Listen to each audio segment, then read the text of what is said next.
we don't need roads. Mr. Costner, an honor to see you again, sir. Thank you. I'm gonna start out with a big question. You obviously have so much incredible experience behind the camera as a director and a storyteller, but I was wondering if there was a movie moment that you were in that you didn't direct that you would have loved to have been behind the camera for. Not to say you would have done it any better, but just as a storyteller and a director to know what that moment felt like from the other side of the camera. I don't know. I can't isolate a moment like that. I almost don't do a movie that I don't think I can direct. Meaning, so I have to understand how the movie works. What makes it work. If the movie I'm reading, I already have it in my mind how it would look. So I just naturally have that. I don't just look at my own part. I look at really the whole thing. That's very cool. That's fascinating. Well, obviously you've been wanting to make this film since the late 80s, but I'm sort of curious, I'd imagine if you made it then, it would have been a completely different movie than the one I saw last night. How much of this process, I guess, taught you the value of maybe not getting what you want right when you want it? Is there a value in this movie taking as long as it did? I don't know. I don't think so. But I think what happens is part of our own personal journeys is that we don't fall out of love. We don't give up on the things that we think are important. And there is a shelf life almost to anything. But when it comes to movies, classic is forever. And what I wanted to make was something that would stand the test of time, would be something that people would want to share and revisit the level of detail that has gone into this movie. And there's 4 of them. This is just the beginning. In 6 weeks, you'll see where these people are. You'll see how far down the proverbial trail they've gone. And the 3rd one I'm currently filming. And so it's just something that I wanted to offer audiences. I have this relationship. My chosen profession is to tell stories. And I feel like over the years I have a relationship with people, with men and women, now with their children. This is something that while it's violent, I think they can bring their children to. It's something that they might say, wait a second, this isn't just violence for violence. This is what your ancestors went through. It's not gratuitous in any way, which I thought, and there's some beautiful shots even within the violence that I thought was amazing. It's hard to believe 35 years ago you directed your first film. I'm sort of curious, is there anything, because I would imagine you're still learning as a storyteller and a director, is there anything that you learned as a director on Horizon that you really wish you had known on the set of Dances? Probably, but it took me 106 days to shoot Dances. I think Wyatt Earp, a movie I was in, was 113. We shot this one in 52 days, less than half the time. So what happened was, I don't know, now when I think back and I'm sitting in a chair talking about it, I actually don't even know how we did it. Because the movie is, I think, as beautiful as anything I've been able to be a part of. In the great Roger Ebert's review of Dances with Wolves, he described the movie as a Western at a time when it said that the Western is dead. And that was 35 years ago. It feels like for decades, people have been trying to kill off the Western or say that the Western is dying, and yet here we are. I think it's hard to make a good Western. And I think that when people are lazy in their approach, that it's just dirty, or it's, somebody gets killed in the first minute, so the hero gets to kill somebody the rest of the movie. I guess if that's done really well, it could be entertaining, but too often that's just what, in a lot of people's hands, what happens. And so it's no wonder that people reject Westerns, because they don't see themselves in it. But, the strength of Horizon is the women. I have 7 women operating in Horizon that you just can't believe their experience and the acting that's going on and how hard it was on women. So I have the gunfights, I have all the action, I have the stuff, but it comes up generic. It just comes up in a way that's genuine, the way that it feels authentic. But in the meantime, I'm dealing with issues like a woman bathing, that just because she just feels so dirty from being where she's at, and there's not a woman in the audience that won't relate to how that water's making her feel, and suddenly the stage picture changes and something else happens. And so that's the kind of thing that I like to infuse a Western with, is scenes that aren't normally associated with Westerns. Because, I love the quiet moments, because the shootouts don't really mean a damn thing if you don't have the quiet moments that show me why I should care about who's being shot and who's doing. Yeah, and or what led up to them. Exactly. Even randomness. Yeah, exactly. Earlier in your career, you worked with so many incredible legends, you know, whether it be Sean Connery or Robert Duvall or James Earl Jones. But now you're the legend on set that the younger generation is looking up to. So what did you learn from those legends earlier in your career that maybe adjusted how you speak or how you treat that next generation of actors? Well, I don't know that they were the ones that I liked. I don't know we're walking around thinking much of anything in the sense of they understood that what their position was at that point, and they didn't overflex it. So I just think, you know, everybody understands who's at the kind of top of the heap on some level in any particular room, but you get over that, you know, unless you just want to be somebody who's dominating things. So I think being just relaxed, you know, and just being yourself, just being relaxed with who you are in the situation. There's plenty of time to let someone know if something's going wrong and you're the person to do it. So I'm not over anxious. You have always, throughout your films, had an incredible relationship with the indigenous people, their representation, telling their story, literally letting them speak their own language. I'm sort of curious, what sort of conversations over your career, over your life, have you had with different indigenous people, different tribes that have most educated you to become the storyteller to be able to tell those kinds of stories?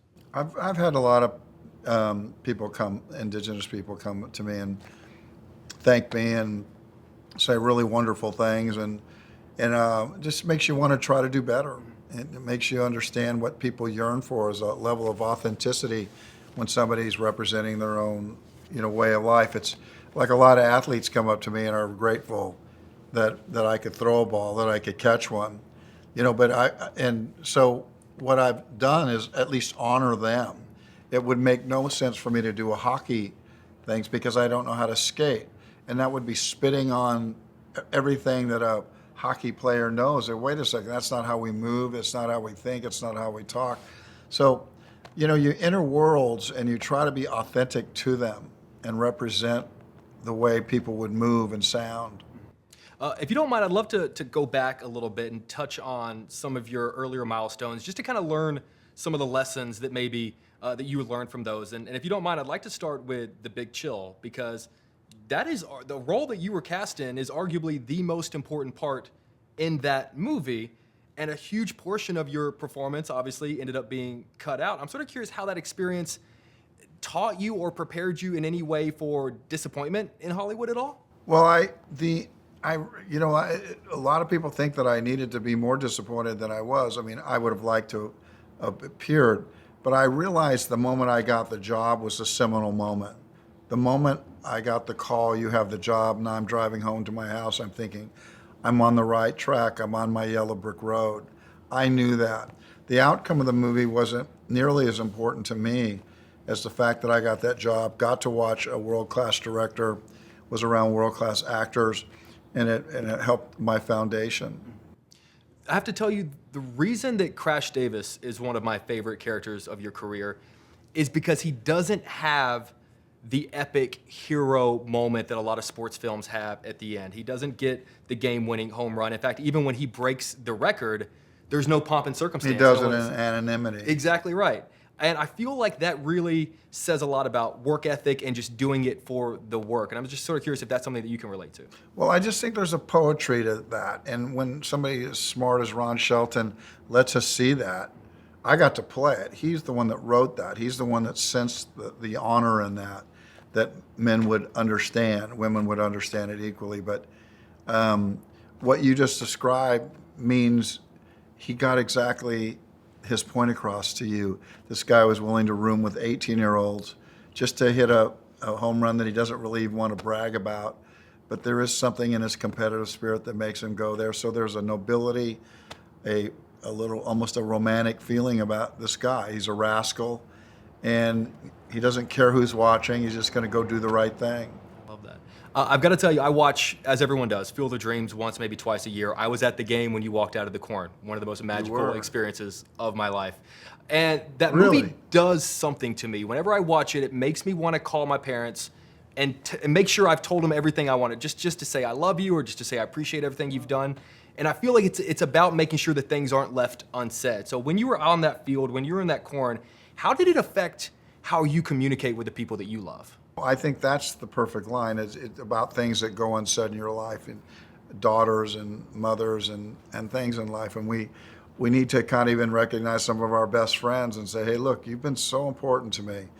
It's a gesture, really, and it's a thoughtful one. And they have power. We have power in how we treat each other. Yeah, that's when you walked out of that corn that day. I think I saw every grown man just at least shed a tear, if not full blown gagging. Well, it's really interesting that the mythology that was, they wanted me to, come talk, and I said, I'm not going to talk. I'm going to just let the music play.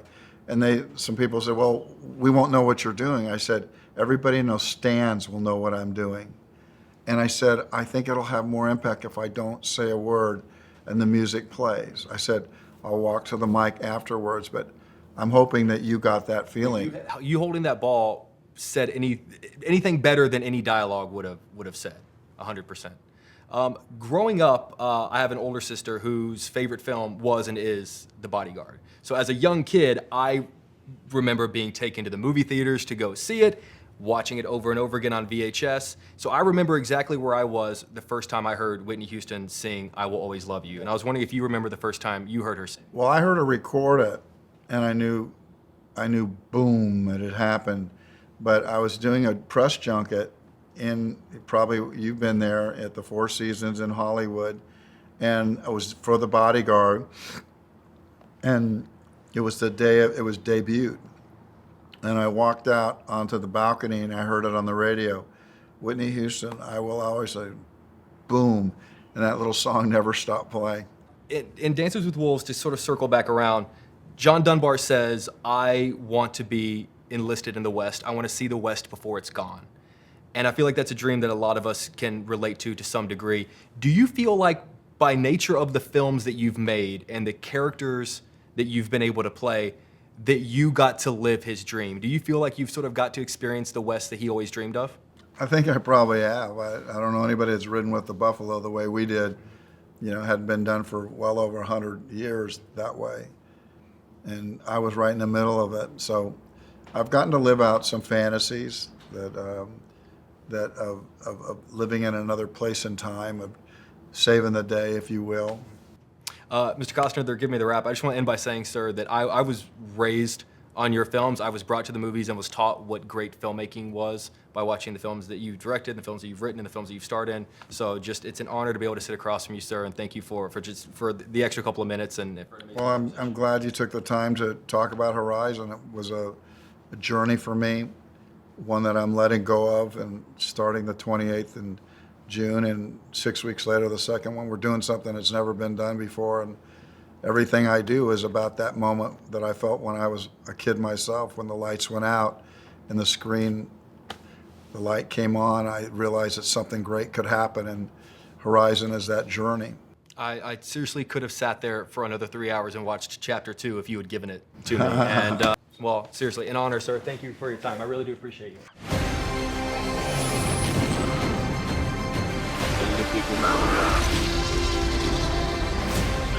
Where we're going, we don't need roads.